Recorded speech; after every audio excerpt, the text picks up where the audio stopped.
Hello, year ones. Today, we are going to be reading a dog called Rod. A dog called Rod. That sounds like a good one. Let's find out what happens. My name is Elsa.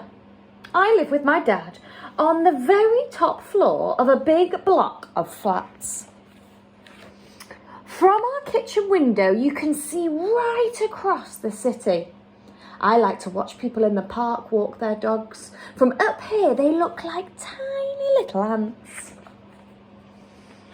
I'd really like a pet. If I could have a pet, I'd choose a dog. And if I had a dog, I'd call him Rod.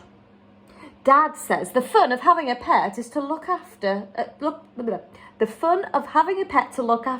soon wears off. But I'm 100% sure that wouldn't with me. I'd teach Rod to play the keyboard and we'd sing songs together. I've already painted lots of pictures of Rod and stuck them on my bedroom wall. Rod likes painting too. He likes modern art. I've put Rod's paintings up inside my wardrobe. That's his quiet place. Dad says dogs make too much mess. But Dad doesn't know Rod. Rod is so neat and tidy, you wouldn't even know he was there. He always flushes the toilet and never leaves the seat up, unlike Dad. Dad said dogs need plenty of exercise. They like lots of long walks. But Rod isn't that kind of dog. He isn't keen on long walks. He prefers to go by bike. Dad says dogs are very, very noisy. Ruff, ruff, ruff, ruff, ruff, ruff. Rod isn't. Rod likes reading and sticking things in my scrapbook and quiet things like that.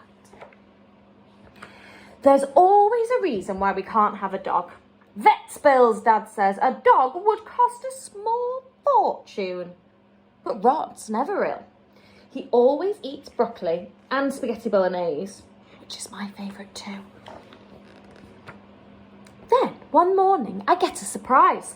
Dad suddenly says, Elsa, if you're absolutely sure that you want a dog, then I'll think about it. Hooray, I say. But on one condition, says Dad. First of all, you must look after Barker for a week. Barker belonged to Dad's friend Rita, who lives on the ground floor. Barker isn't like Rod. He doesn't like singing or playing the piano, and he barks when we're trying to read. Ruff, ruff, ruff. He always makes a mess when we paint, and he leaves paw prints all over the place. Barker doesn't like broccoli. He eats stinky dog food. And he doesn't even ride a bike. He needs walking morning, noon and night. Looking after Barker is really hard work. I'm glad when Barker goes home. I think I'd like a cat instead, I tell Rod. But Rod says he thinks he might be allergic to cats. They make his eyes itchy. Rod says if we could have a pet, he'd actually really like a mouse. I say, I'll think about it. In the morning, I tell Dad that instead of a dog, I absolutely 100% positively want a mouse. A mouse, says Dad? Why a mouse? So I say, a mouse would be a perfect pet because they don't bark at night.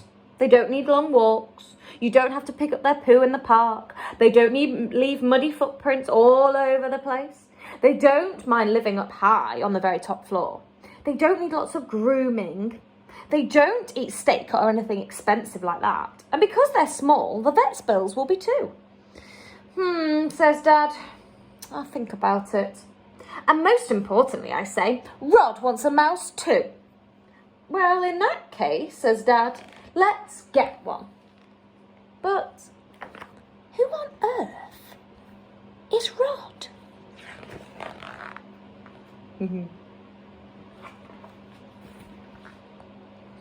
I hope you enjoyed that story. Thank you so much for joining me again for another story time. I will see you next time. Bye.